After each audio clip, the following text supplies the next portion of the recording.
இயேசுவின் நாமத்தினாலே வாழ்த்துக்கள். தினமும் ஜெபிப்போம். இந்த நாளிலே விசேஷமாக குழந்தை இல்லாத ஒவ்வொரு சகோதரிகளுக்காக நாம் ஜெபிக்க போகிறோம்.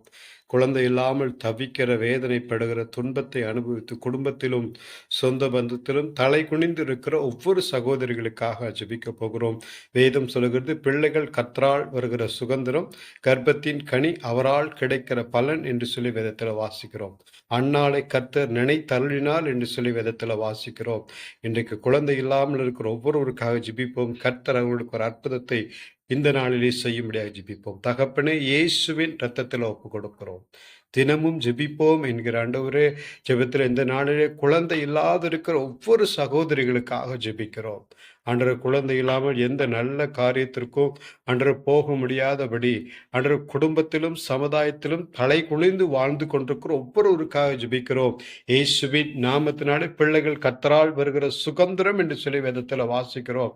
குழந்தை இல்லாமல் தவிக்கிற ஒவ்வொருவருக்கும் இந்த சுதந்திரத்தை கர்த்தர் இந்த நாளிலே தந்து அவர்களை மகிமைப்படுத்தும்படி ஜெபிக்கிறோம். தலை குனிந்து இருக்க ஒவ்வொரு இடத்திலும் கீர்த்தியும் புகழ்ச்சியுமாக வைப்பேன் என வேத வசனத்தின்படி இப்படிப்பட்ட காரியங்களை அனுபவித்துக் கொண்டிருக்கிற ஒவ்வொருவருக்கும் ஒரு கீர்த்தியும் புகழ்ச்சி உண்டாகும்படி ஜெபிக்கிறோம்.